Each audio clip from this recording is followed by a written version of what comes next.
Right, good evening and welcome to Daf Yomi. We are on page 23, so grab yourselves a cup of wine, thank you Juliet, and we will crack on with today's Daf.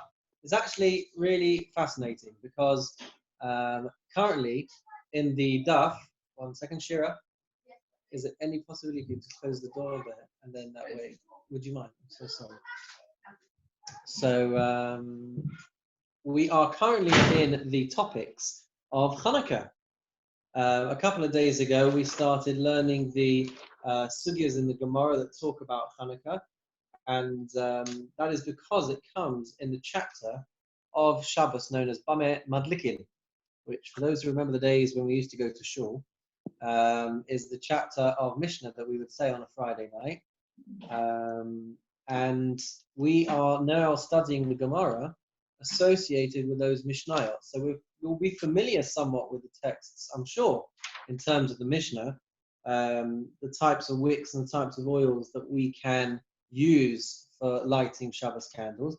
And within the context of that, we've segued into talking about all the halachas to do with Hanukkah candles. And at the bottom of page 22b, which is the portion that we got to before we start today, the Gemara has been trying to grapple with whether the mitzvah of lighting candles is one where it is a mitzvah to light candles, or whether there is a mitzvah to put a menorah in a public place. So what the Gemara has been doing up until this point is exploring a few proofs, either which way. And what we're going to start with tonight, at the very bottom of 22b, at the very bottom of Kaf Bet Amud Bet, going into the top lines of page 23a, is another proof. And this proof of, as you can see there at the top of the screen, Tashma, come and hear another proof. The Amar Rabbi Yeshua ben Levi. He is going to prove to us now that the mitzvah of lighting Hanukkah candles is actually one of lighting and not just of placing. Here is how he does it. So we're at the top now of page Kaf Gimel Amud Aleph. Ashashis shahaisa dolekes v'holekes kol hayom kula lemotzoi Shabbos mechaber umadlika. Now let's say a guy on Friday night has lit his Chanukiah and he's put so much oil in there that it's kept on burning throughout the whole of Shabbos. And now we're into Motzoi Shabbos, and now he has to light the Hanukkah candles again. So what should he do? So says Rabbi Yeshua ben Levi, the halacha would be that he should extinguish his menorah and he should light it again. Okay? And now the Gemara is going to unpack that a little bit. So he says, now if we want to say that the mitzvah is to light the candles on Hanukkah, right, and that is the focus of the mitzvah, then that works brilliantly because we're being told to extinguish and to light again. But if we want to say that the focus of lighting Hanukkah candles is that we have to put it down somewhere, so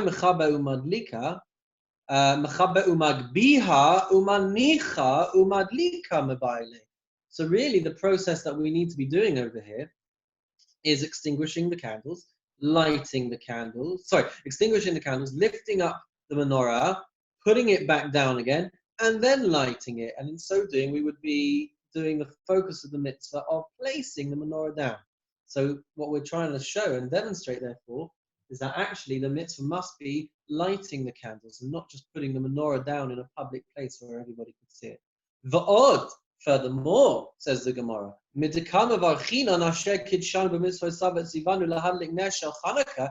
fact that the bracha, the wording of the bracha that we say is who has sanctified us with his mitzvahs and commanded us lahadlik ner shel Hanukkah. He has commanded us to light the menorah, the candles of Hanukkah. Well, if that's the mitzvah and that's the text of the bracha, then that demonstrates to us what the focus of the mitzvah should be. Shema mina hadlaka osa mitzvah shema mina. So that is why the Gemara concludes that the mitzvah of Hanukkah candles is to light. The focus is on the lighting and not just placing it in a public place, be it the doorway, of your courtyard, be it outside your front door, be it on your kitchen table. Those are all things that we've explored elsewhere in the Gemara. Okay. By the way, if anyone needs to chime in, just unmute your mic and say hello. Okay, 1 second. Over here. Keep on scrolling.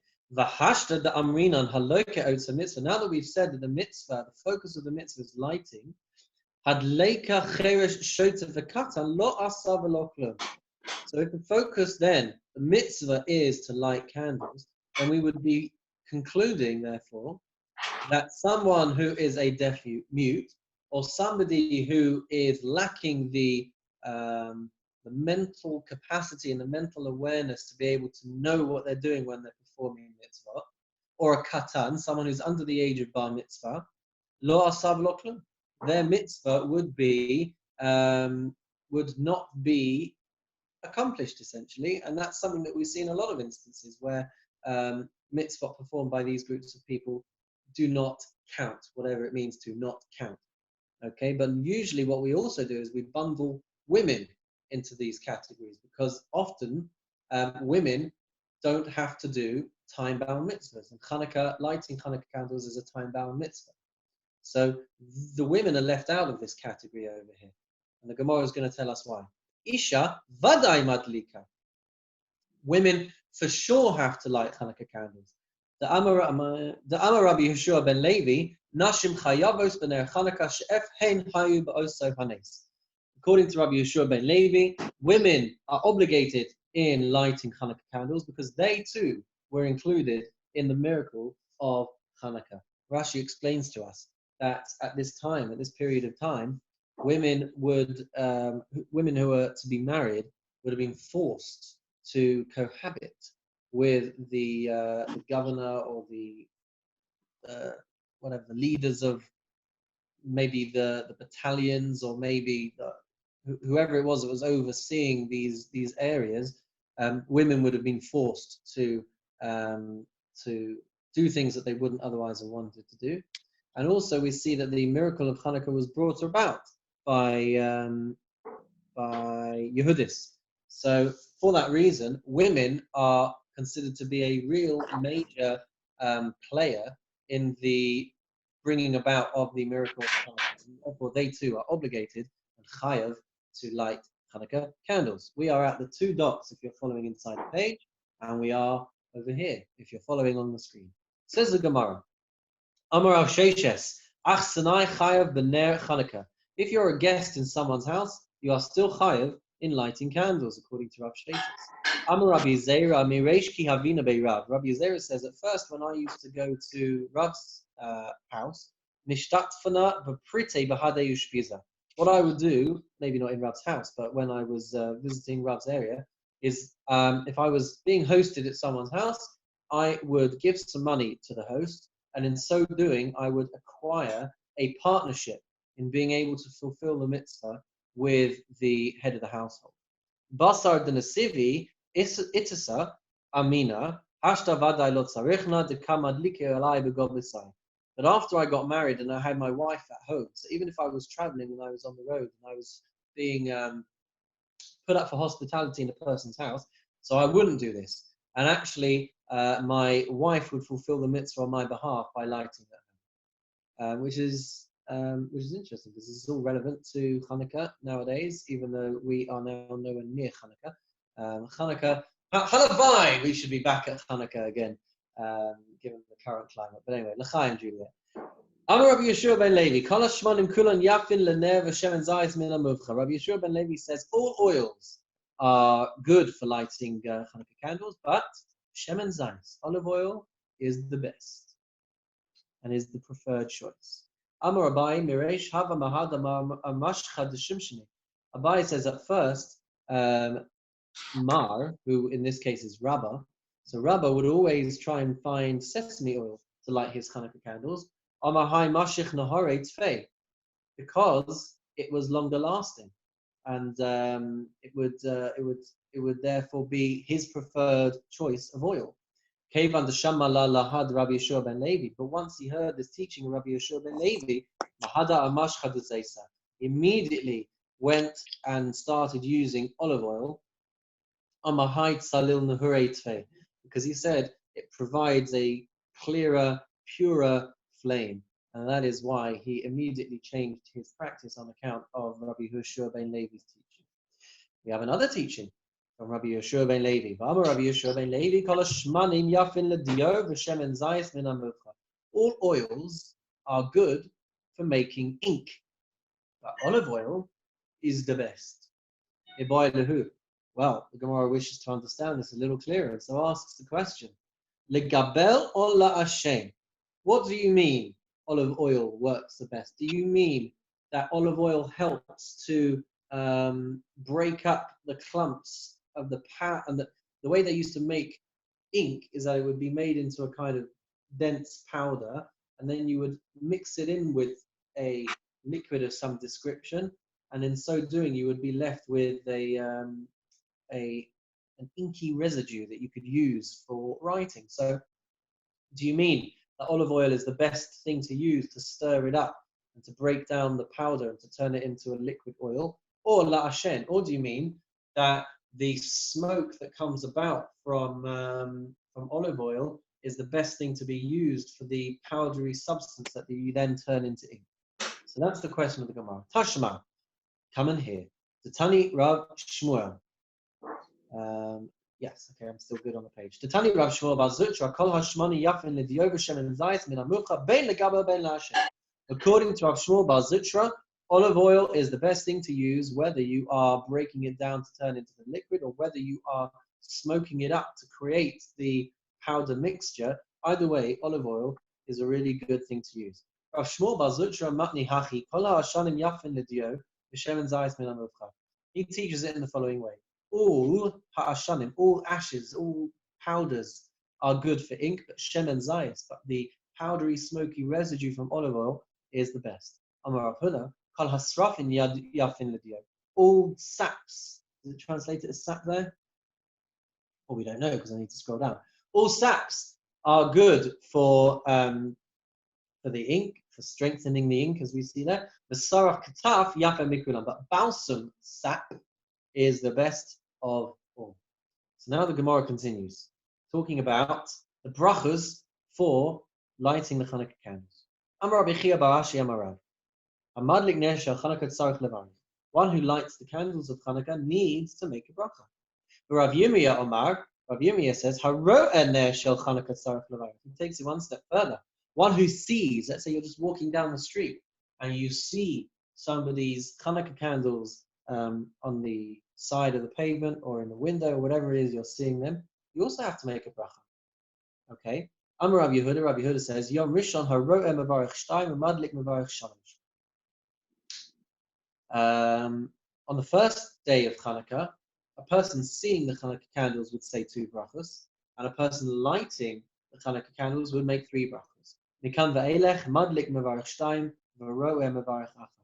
And from then on, the person lighting would say 2 brachas, and the person seeing would say 1 bracha. Now, of course, we don't actually follow this as halacha nowadays. The person seeing the Chanukah candles doesn't make a bracha. But this is where the Gemara is at. My mamait, what bracha are we therefore excluding if you are just seeing the Chanukah candles? Says the Gemara, mamait zman. We are excluding the bracha of shehechayanu. Says the Gemara, v'nimut nes. Maybe we should be excluding the bracha of she'asan nisim la'avoseinu, the bracha of acknowledging the fact that Hashem did a miracle for us. Answers the Gemara, nes kol yomei isei. Each and every day of Chanukah there is a nes, and therefore even if you are just seeing a person's Chanukah candles, you would still make this bracha. Rabbi, can you scroll it up, please? Thank you. That good? Yeah. Excellent.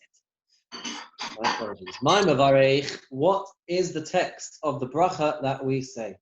Mavarech, the bracha is, Asher Kedishanu b'mitzvah savat zivanu l'hadlik ner shel Chanukah. He has sanctified us with his commandments and commanded us to light the candles of Chanukah. V'heichan sivanu. Hang on a minute, says the Gemara. Where have we been commanded?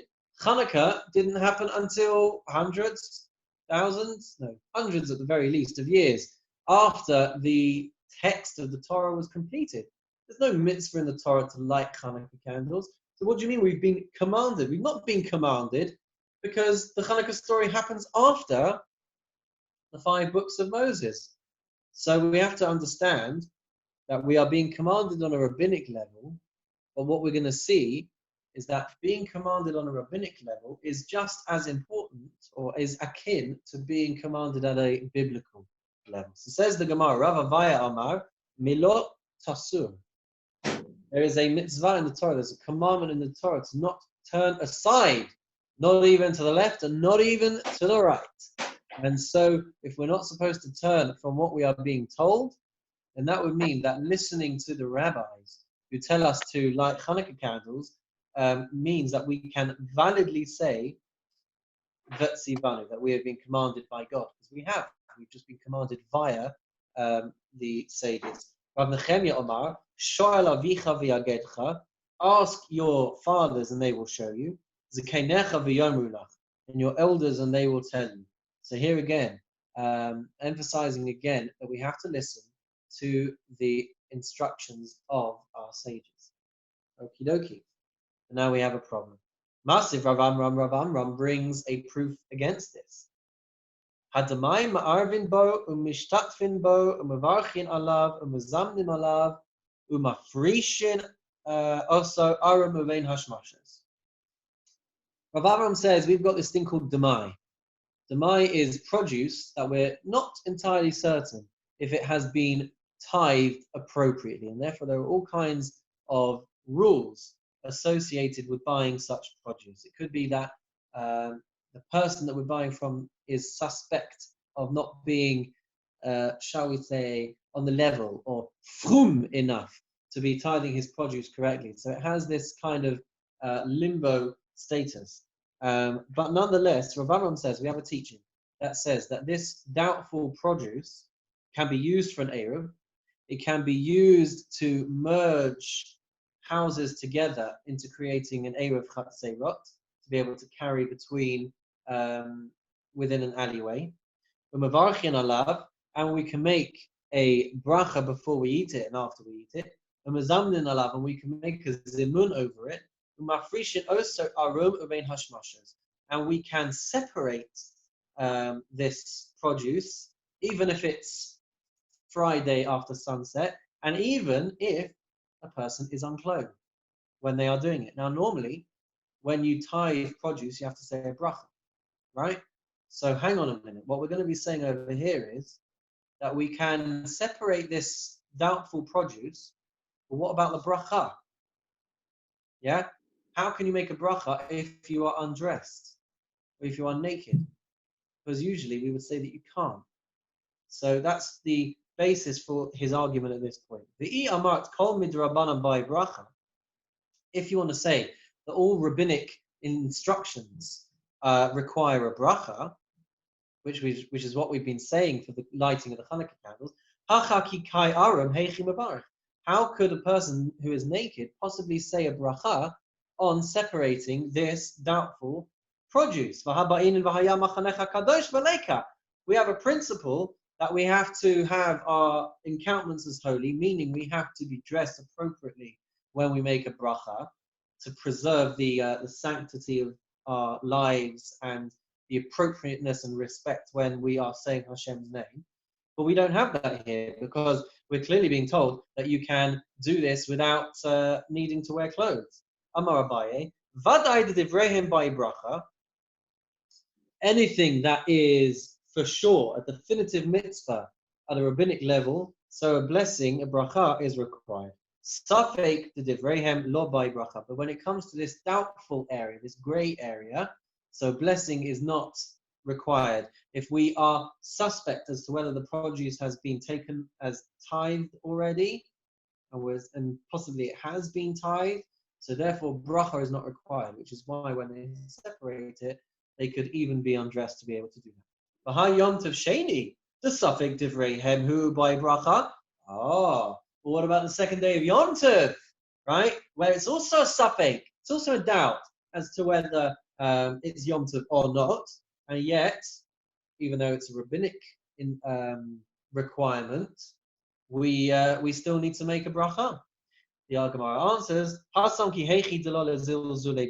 well, the reason over there is because there is a risk that if we don't tell people to make a bracha on the second night and second day of Yom Tov, people will think, it's not such a big deal, and therefore people will start to disrespect it, and therefore they will stop being careful about second day Yom Tov.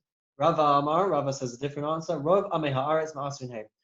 You got to understand that despite whatever we might think in the contemporary society of the time, most people are actually tithing. And therefore, it is a big doubt. And therefore, one would not need to say bracha. And now, we come back to the halachos, the all-exciting halachos of Hanukkah lighting. Says the Gemara, Amar Rav Huna says, if a person lives in a house that opens onto a courtyard, and this courtyard is accessed through two separate entrances, says Rav Huna, you have to have two Chanukias, two menorahs set up at the entranceway to each of the entrances to your courtyard. Why? Because when people are passing by, they need to see that you have been lighting the Hanukkah candles. And if you only do it on one, then people might suspect that you are not lighting your candles. Amarava, lo amran ela mishtei ruchos. That only applies if you have two entranceways coming from two different directions. But if they were on the same side of the street, then you wouldn't need to put up two menorahs. My timer. What's the reason for this? If we're afraid that the public will be concerned about you, that you haven't done it, chashad daman. What is this concern? If we are concerned that everyone in the world, the wider public, will think that you've not lit your candles, then even if you've got two entranceways on the same side of the street, you need to have menorahs. But if it's a concern that the people, they kind of know you because they live in the same town as you, then even if you have it on two separate entrances, right? Sorry, even if you have entranceways on two separate sides, then why would they be concerned? They know you. They know you're not going to pass over the mitzvah of lighting Hanukkah candles. And so if they only see it on one, if they don't see it on one side, so why would they suspect you? They'll know that it's just on the other side. Says the Gemara, really the concern is for the people in your town. And the concern is that sometimes people will pass by one entrance and not necessarily the other entrance. And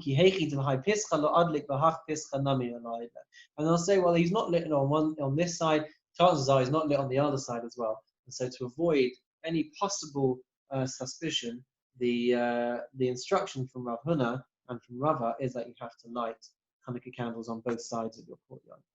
And now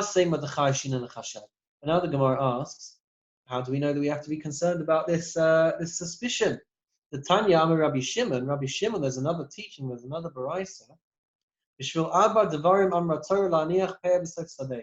There are four reasons why the Torah told us to leave a portion of our fields for the poor people to come and collect. And the instruction is to leave it at the end of your field and not to leave it in other places, or not to leave it in the middle of our field.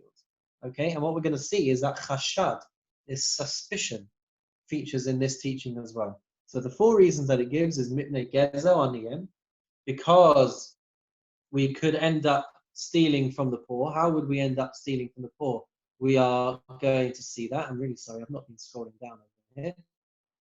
So we could be robbing from the poor, or mipnei bittul aniyim, or we could be wasting the time of the poor people, or mipnei hachashad, or it's because of suspicion, or it could be because we are concerned of the biblical instruction to not completely finish off harvesting our fields, but instead to leave some areas untouched for poor people to access. So now the Gemara is going to go through these things very quickly. What is the issue with robbing from poor people?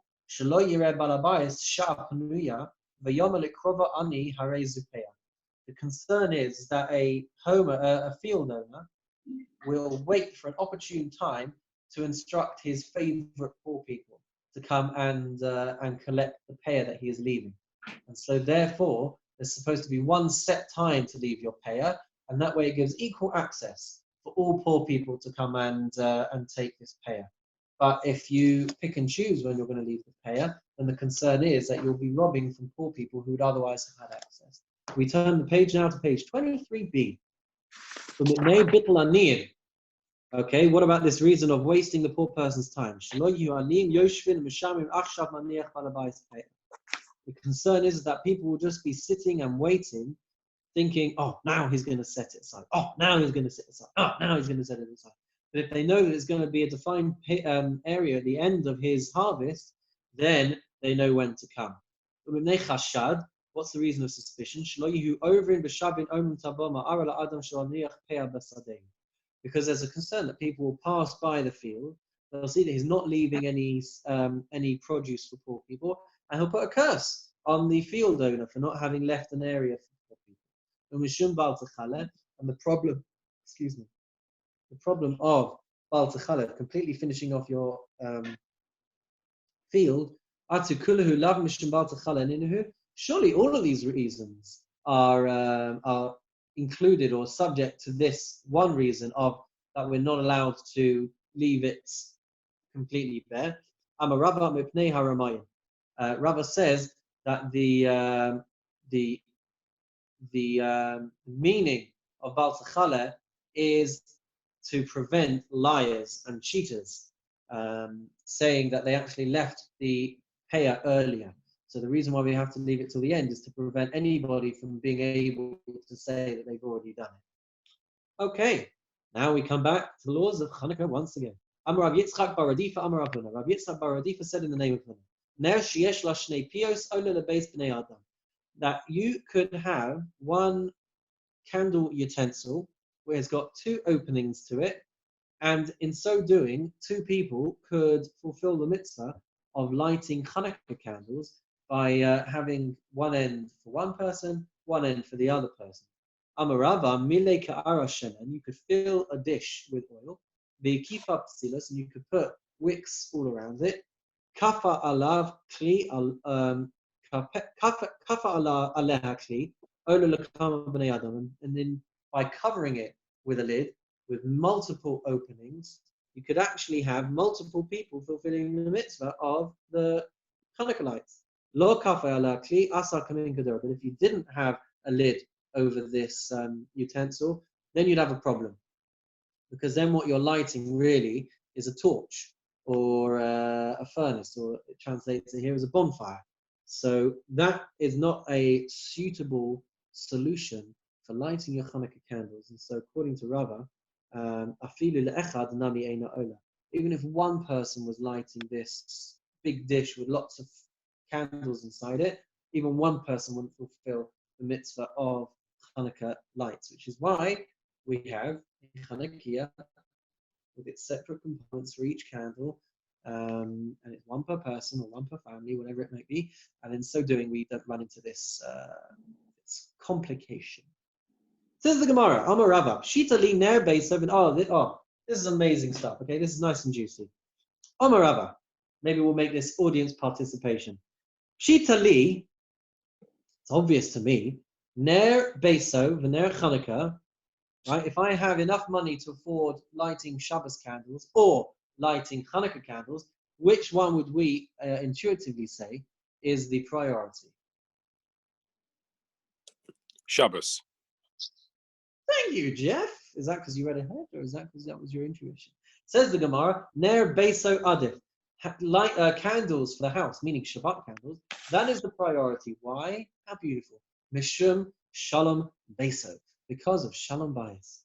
And therefore, if one was to only have enough money to light Shabbos candles or Hanukkah candles, one would light Shabbos candles as a priority. Ner Beso for Kiddush. What if you have enough money for Shabbos candles or wine for Kiddush? Sorry, Kiddush Hayom. Wine to be able to say Kiddush on Shabbos, says the Gemara. Ner Beso Adif Mishum Shalom Beso. Because you have to light your Shabbos candles again because of Shalom Bayis. I think I remember also somewhere that you can be Yotzei Kiddush, you can fulfill the mitzvah of Kiddush over your challah anyway. So you would have the priority of lighting your Shabbos candles. Boy, Rava. Okay, Rava asks a question. Ner Chanukah v'Kiddush hayom mahu. What if I've only got enough money to light Chanukah candles? We're assuming it's Chanukah time. Or we have enough money to afford our wine for Kiddush. What should I do? Asks the Gemara. Kiddush hayom adif tadir. Maybe I should spend the money on the Kiddush wine, because Shabbos is a mitzvah that comes around every week, and Chanukah is a mitzvah that comes around once a year. And usually, we always prioritize mitzvahs that come around more frequently. Or Dilma, or maybe Ner Chanukah adif. Maybe I should prioritize Ner Chanukah mishum pisum nisa, because I've got this really important mitzvah to do of publicizing the miracle. Says the Gemara, Basar de Baye Hadda Pashta. Straight away after he asked this question, he also answered the question, and he said, Ner Chanukah adif mishum pirsume nisa. Wow, the noise was deafening, guys. Ner Chanukah is the priority because it is so important to publicize the miracle. So if you were in a situation, God forbid, where you didn't have enough money for lighting Chanukah candles and making Kiddush, the halacha would be that you prioritize your Chanukah candles first because of the mitzvah of Pirsume Nisa, publicizing the miracle. Amar Rav Huna. Rav Huna says, Ragil b'ner havayin leibanim tamidei chachamim. One who is careful and regularly lights Shabbos candles and lights their Chanukah candles, they will have children who are talmidei chachamim. Azahir b'mezuzah, a person who is careful with the mitzvah of mezuzah, zeichel dira noeh, he will merit to have a beautiful home. Hazahir b'tzitzis, a person who is careful to fulfill the mitzvah of wearing tzitzis, zeichel talis noeh, he will merit to have beautiful garments. By the same extension, if our wives encourage our husbands to wear tzitzis, then they will also be included. But maybe the premise here is that women, the expectation is that men are always making sure they have nice clothes to wear. I don't know. That's something that you guys can talk about at home. Azahir b'kiddush hayom zocha amamale gabiyayin. Person who is meticulous about making kiddush, he will merit to have, I don't know, cellarfuls of barrels of wine. Rav Huna hava ragil to have a chalif v'tanya pischa de Rabbi Avin Nagra. So Rav Huna would regularly pass by the home of Rabbi Avin the blacksmith. Is it translated as blacksmith here? The carpenter. Okay. Chaza to have a raga b'shagatav. He saw that Rabbi Avin was careful to always have a lot of light coming from his home on Shabbos. Amar trei gavi ravi nafki mehacha. He said, there will be two very great people that come out from this home. Nafki minahu Rav Idi bar Avin, Rav Chia bar Avin. And lo and behold, who came from this home but the two saintly giants, Rav Idi and Rav Chia. Regularly passed by the house of the father of Rav Shizvi, and he saw that there was a lot of light emanating from this home over Shabbos. He said there will be a great man that comes from this home. Nafik Minaihu, Rav Shizvi. Lo and behold, Rav Shizvi, who was an immense Torah scholar, came from this family. Says the Gemara. The wife of Rav Yosef would often wait till a very late time. Obviously, Shabbos came in, but she would wait till the very latest time, I guess, to light the Shabbos candles. Amal Rav Yosef Tanya.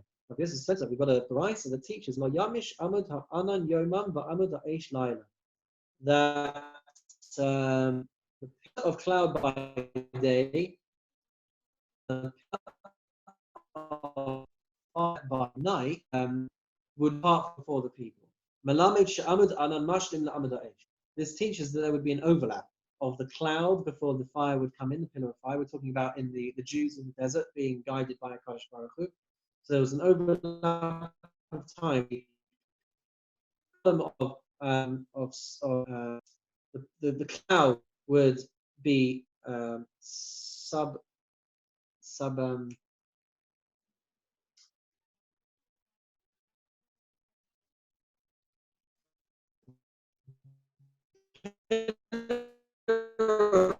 come up. So she got the message and she realized that she shouldn't really be waiting that late. So she started to think, well, maybe I should do it very early. And an elder said to her, well, no, you're not supposed to light too early, you're not supposed to light too late, you're supposed to light at the right time. And that's not to be confused with the concept of Tosefet Shabbos, where there is a mitzvah to light slightly earlier. But we're talking about, let's say, I'll just light my candles at lunchtime, and at least I know I've got it done. The assumption here is that we shouldn't be lighting too early on a Friday, and we also shouldn't be lighting too late. Okay, says the Mishnah, Amarava. Rava says, "Derachim Rabbanon havu le banin Rabbanon." A person who loves and appreciates the rabbis will have children who are rabbis. Wow, Jeff. I guess you really love the rabbis. And Adrian. And please God, Juliet and Cedric as well. I can't see who else is on here, but if there's others, then please God, all of us. Anyway. The Mokir Rabbanon havu le chas nevusa Rabbanon. Person who holds very dear, what does it have there? Who honors, thank you, Safaria. Person who honors the rabbis will have sons-in-law who are rabbis. Oh, Martin, watch this space if you're still on. The Dachil Mirabanan, who Gufe Havit Suba Mirabanan. Person who is in awe, perhaps who has fear of the rabbis, who Gufe Havit Suba Mirabanan. The person stands in awe of the sages, then he himself will become a Torah scholar. The Ilav Bar Hachi who Mishtaman Milekat Suba Mirabanan. And if he is not capable, perhaps he is not really the Torah scholar material, his statements, his teachings will be received and honored and respected like those of a Torah scholar. We have a tiny little bit left of today's daf. So buckle up, and here we go. It returns to the quote from the Mishnah, V'lo b'shemen sreifa.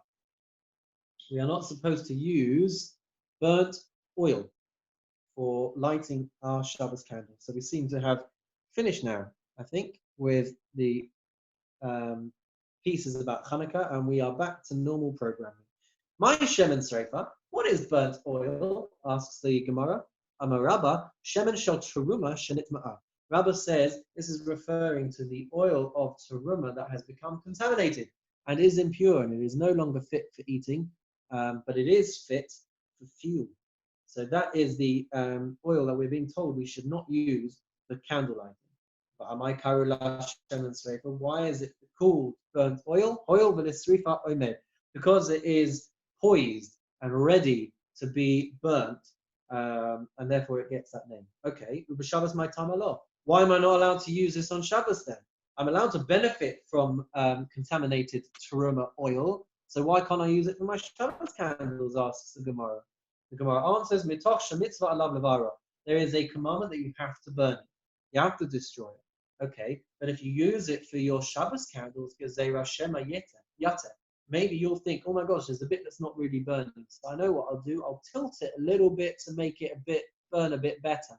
Trouble is, you can't do that on Shabbos. So because we might be so tempted to tilt this light so that it burns better, which we're supposed to make it burn, but you can't tilt it on Shabbos. So that's why we just don't use it. Amalei Abaye, Elemeata b'Yom Tov lishteri. Well, why can't I use it on Yom Tov then? We're going to see in a second that we're taught Alam Atsanane Madlikim b'Shemen Streif on Yom Tov. I can't even use Shemen Streif on Yom Tov. But why should I not be allowed to? Because I'm allowed to burn things on Yom Tov. Because they were Yom Tov Atu Shabbos. We have a safeguard in place. We don't burn it on Yom Tov so that we don't end up, God forbid, burning it on Shabbos. Rav Chisda Amar l'Shema Yate lo Chai Shina. Rav Chisda says the concern is not necessarily that we might come to tilt it on Shabbos. Elahacha b'Yom Tov shechal liyos erev Shabbos askina. We're actually dealing with a case where Yom Tov is falling on erev Shabbos. The fish ein sorofin kodshim b'Yom Tov. And we. Hold on, am I way ahead of myself over here? Where are we? Oh, there we are. So we're talking about a festival falling on Erev Shabbos. So we have to light Shabbos candles on this Yom Tov. and we can't burn these things on a festival. And yeah.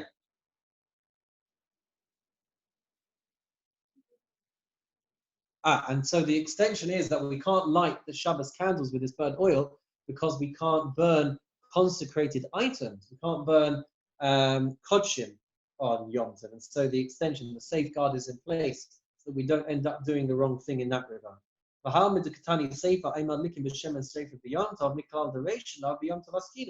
So the fact that this later teaching, which we're going to see in the next Mishnah, where it's teaching us that we can't light with burnt oil on a festival, by inference, we imply, therefore, that in the earlier Mishnah that we're talking about, the one that we're tackling with now, we're not talking about Yom Tov, but we're actually talking about Shabbos. So the Gemara answers, Rabbi Chanina Misura. Rabbi Chanina from Surah says, Ma tam ka'amar, that we are trying to understand the reason for these halachas. Ma tam eimad likim b'shem and streifa b'Yom Tov. What is the reason why I can't light my Yom Tov candles with shemen sreifa when it's falling on Erev Shabbos, when it's about to fall on Shabbos? And the Gemara answers, Lefisha ein sofin kodshim b'Yom Tov. And it's because we can't burn kodshim on Yom Tov. Tanya Kavase de Rav Chisda, we have a supporting brisa in accordance with this opinion. Kol elu she'amu ein madlikin b'hem Shabbos. Anything that we're saying you can't light, you can't use these oils on Shabbos, madlikin b'hem b'Yom Tov. You can use them for lighting Yom Tov candles. Chutz mishemen sreifa, with the exception of shemen sreifa, lafish ein sofin kodshim b'Yom Tov. Because separately we have this problem: we can't burn consecrated items on Shabbos, and that is why we can't burn shemen sreifa. Look at that. We haven't used the whole hour, and we've managed to complete a whole daf of Masechet Shabbos. So well done, guys. That's incredible. I don't want to, spoiler alert for everything that comes tomorrow. We'll stop there for tonight. Do we have any questions or any feedback or anything at all? Do we just want to chat and see how everybody is doing? Now is the chance for you to be able to say hello.